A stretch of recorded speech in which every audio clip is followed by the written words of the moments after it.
세상을 옹호하다. 안녕하세요. 가리우 농호사입니다. 오늘은 말 그대로 세상을 옹호해 보려 합니다. 세상은 왜 존재하며 우리는 왜 존재할까요? 혹시 여러분은 가끔 이런 생각을 해보셨나요? 이 광대하고 드넓은 우주에서 나같이 작고 하찮은 존재가 무슨 의미가 있을까 하는 생각이요. 우리는 뭔가 진지해요. 좋은 직장이나 지위를 위해 애쓸 때도 있고 다른 사람에게 좋은 평판을 얻고자 전전긍긍하기 일쑤죠. 예쁜 짝 만나서 결혼하고 싶고 돈도 벌 만큼 벌어서 쓸 만큼 쓰고 싶어 합니다.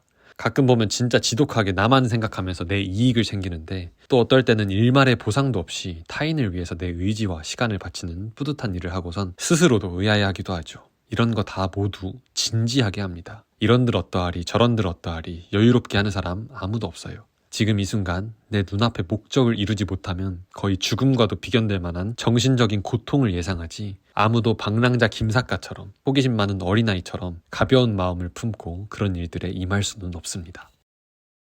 그런데 그토록 진지했던 모든 일들이 지나고 보면 그저 웃고 넘길 추억이 되곤 합니다. 심지어 그땐 왜 그렇게 필사적이었지 별것도 아닌 것을 하는 생각이 들 때도 부지기수예요. 그리고 많은 분들이 지금 느끼시고 있겠지만 인생이 생각보다 너무 짧습니다. 이 짧은 인생 어차피 끝에는 죽음뿐인데 무엇을 위해서 그렇게 열심히 살았나 하는 허망함이 안 찾아드는 게 더 이상합니다. 우리가 고생해서 얻어낸 것들, 분투 끝에 쟁취한 것들 모두 인생과 함께 사라집니다. 어르신분들이 인생이란 한바탕 꿈이라고들 하시는 게 이런 이유들 때문이겠죠. 얘기 나온 김에 죽음에 대해서 조금만 더 생각해 볼까요? 우리들은 미래 나의 죽음을 두려워하기도 하고 가족, 친지, 동료들의 죽음 앞에서 미치도록 슬퍼하기도 합니다. 자연재해나 각종 사고 앞에서 인간의 모든 신경이 곤두선 곳은 생존, 즉 죽음으로부터의 도피, 그것뿐입니다. 그런데 우리들 중 누구라도 동식물과 같은 다른 생명체의 죽음에 대해서 그렇게 진지한 사람이 얼마나 될까요? 채식주의자나 애완동물을 기르시는 분들을 제외하고는 아무도 동식물의 죽음에 대해서 슬퍼하거나 무거운 마음을 가지지 않습니다. 인간에게 동식물의 죽음은 자연의 이치와 사실상 동의어입니다. 최근에 홀로 강가 벤치에 앉아 누워서 쉬고 있는데 벤치 아래 바닥에서 아주 작고 얇게 늘어진 물체가 자기 혼자 움직이는 모습을 보았습니다. 바람에 날리고 있는 것도 아니고 먹이를 저렇게 혼자 움직이는 건가 하고 고개를 숙여 들여다보니 그 물체보다 5배는 작은 개미 한 마리가 그 물체를 들고 움직이고 있는 것이었어요. 와, 개미 힘이 진짜 엄청나다 싶었습니다. 제가 한 1시간 넘게 그곳에서 쉬고 있었는데 10분에 한 번씩 그 개미를 쳐다보면 얼마 가지도 못한 채 계속 한 방향으로 묵묵히 움직이고 있었습니다. 정말 열심히였어요. 반성을 하게 될 정도로.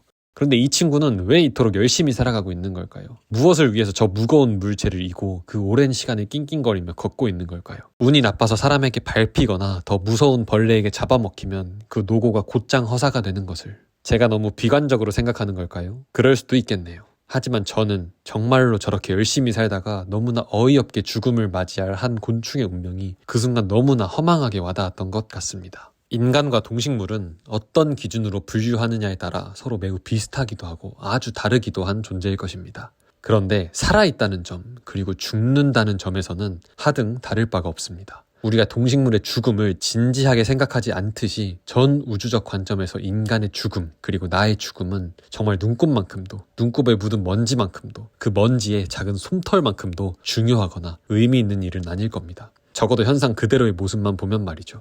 하지만 인간은 그렇게 생각하지를 못해요.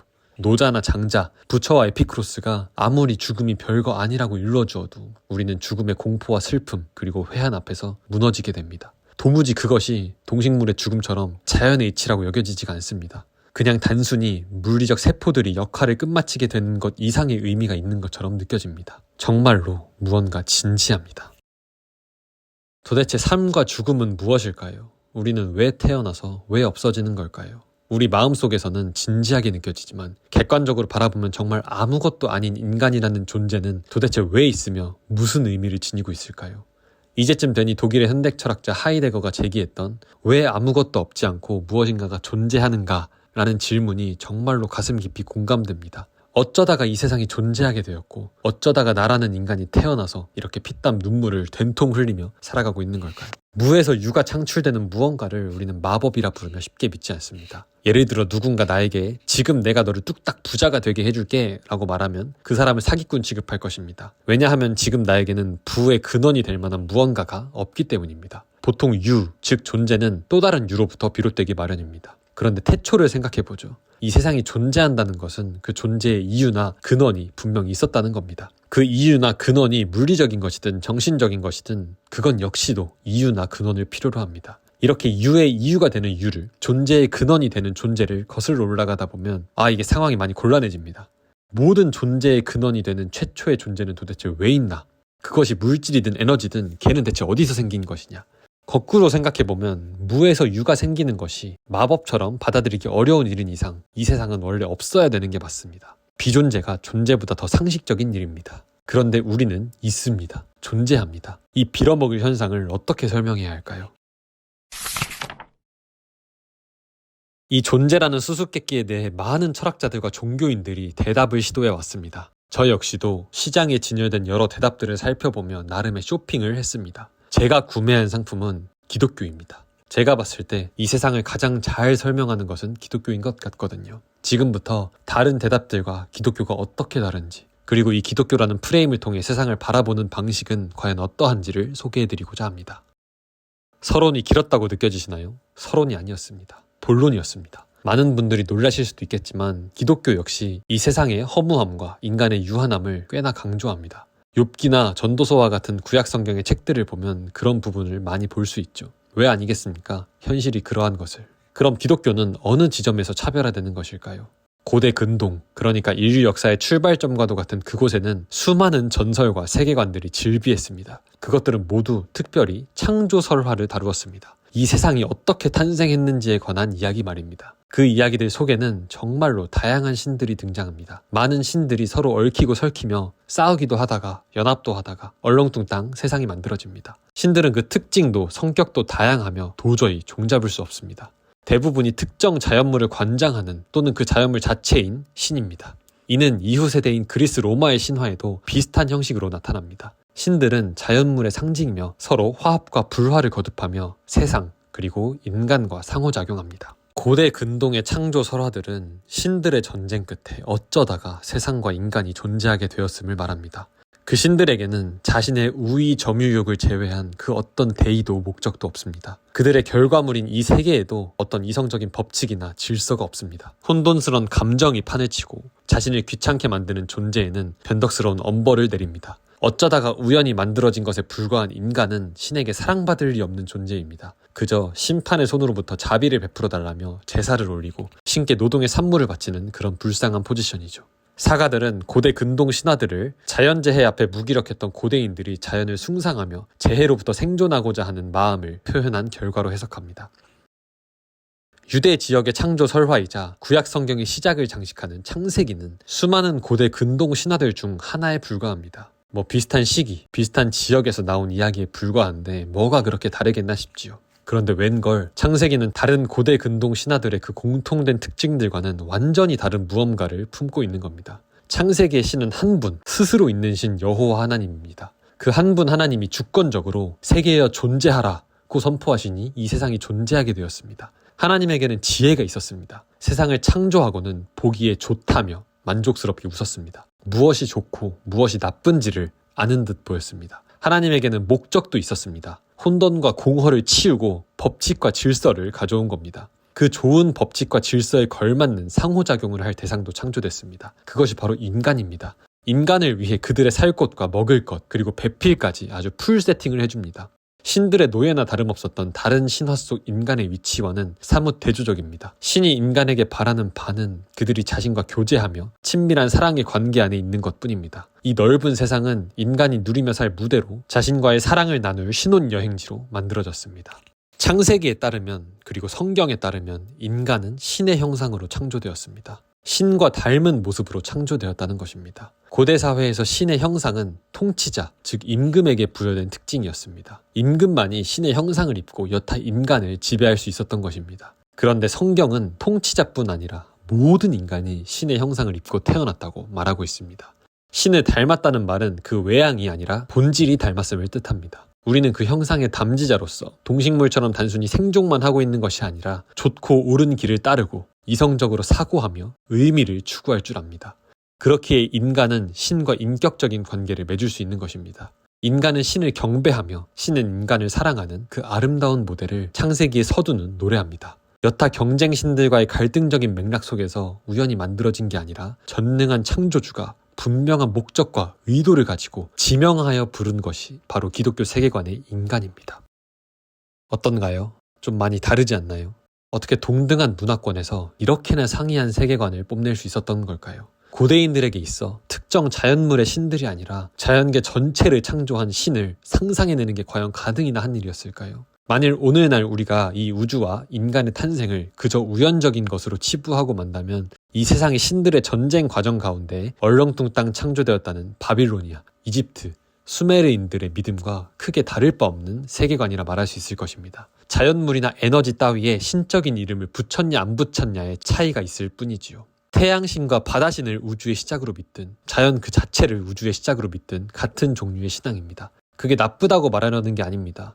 근원도 근본도 없는 우리네 운명에 무슨 대단한 의미가 있고 목적이 있겠습니까? 한 번 와서 한 번 가는 짧은 인생, 어쩌다 존재하게 되었는지도 모르는 그야말로 우연의 산물이기에 모든 것은 그냥 한바탕 꿈이려니 생각하는 것도 분명 합리적이라면 합리적일 수 있습니다. 궁극적인 것은 없습니다. 법칙도 질서도 없습니다. 우리는 혼돈으로부터 나왔고 혼돈 안에 거하다가 다시 혼돈으로 곤두박질 칠 뿐입니다.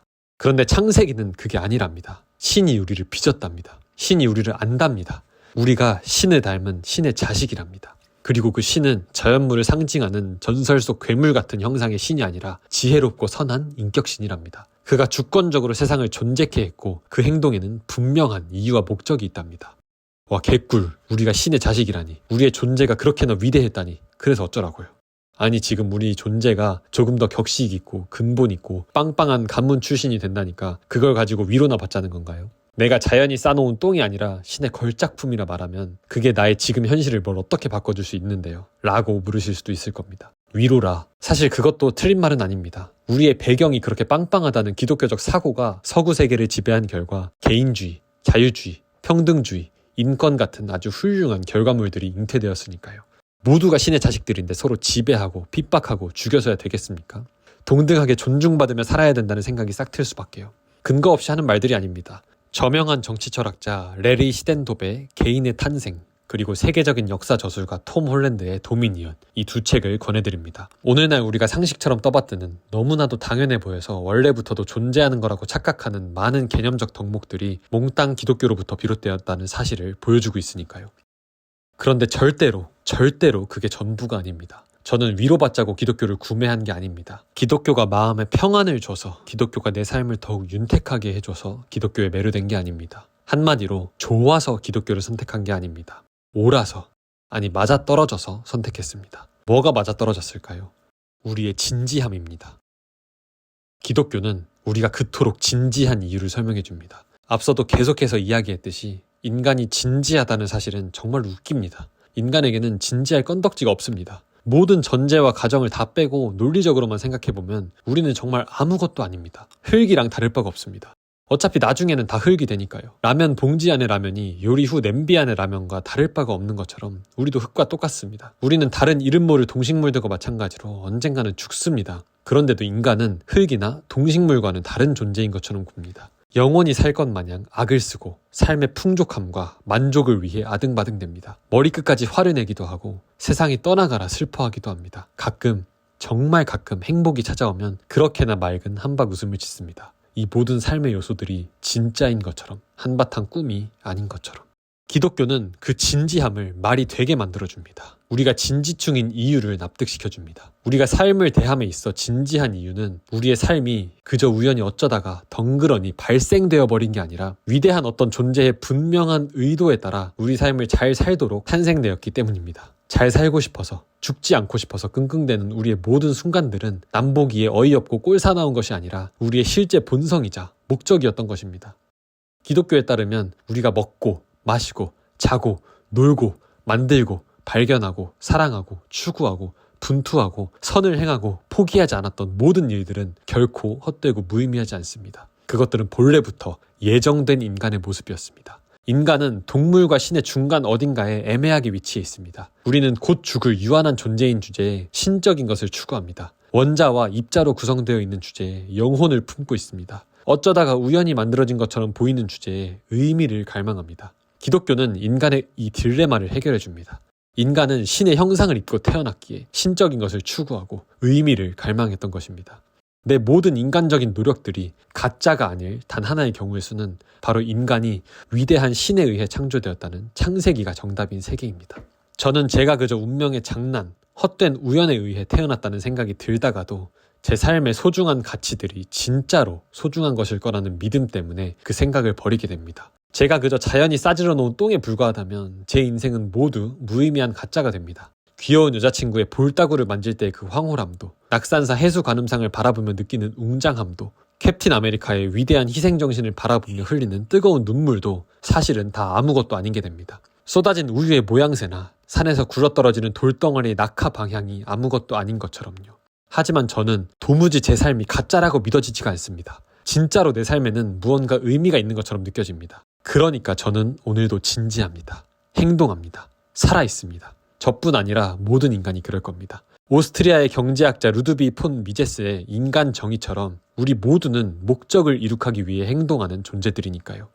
제가 결론을 내린 바 이 세상은 지혜자에 의해 법칙과 질서와 더불어 만들어졌고 인간은 그 무대의 주인공으로서 좋은 것과 옳은 것을 따라 여행을 떠납니다. 그 여행은 몹시도 진지하고 때론 고되지만 때론 정말로 뿌듯합니다. 기독교 변증가 C.S. 루이스는 이런 말을 한 적이 있습니다. 우주에 정말 아무 의미가 없다면 우주에 의미가 없다는 그 생각 자체를 아예 하지 못했을 것입니다. 우주에 빛이 없고 따라서 눈을 가진 생물도 없다면 우주가 어둡다는 사실 자체를 알 수 없는 것처럼 말이죠. 그 경우에 어둡다는 말은 아무 의미도 갖지 못할 것입니다. 눈에 보이는 것, 이를테면 물리적 자연의 관점에서만 사고한다면 우리는 정말 아무것도 아닙니다. 그런데 우리가 아무것도 아니라고 말하기에 우리는 너무나도 진지합니다. 우리는 우리가 아무거인 것처럼 살아가고 있습니다. 기독교는 우리가 아무거, 아니 정말 특별하고 소중한 거라고 말합니다. 우리에게는 태어난 의미와 목적, 살아갈 의미와 목적이 있습니다. 그것이 제가 기독교를 통해 세상을 바라보는 이유입니다. 여기까지 들어주신 분들은 궁금한 것들, 따져 물어보고 싶은 것들이 아주 많으실 거라 사료됩니다. 이해합니다. 그 많은 것들을 함께 궁금해하고 따져 물어보기 위해 유튜브를 시작한 겁니다. 함께 끝까지 달려가 봅시다. 이 쇼핑이 여러분에게 정말 즐거운 시간이기를 소망합니다.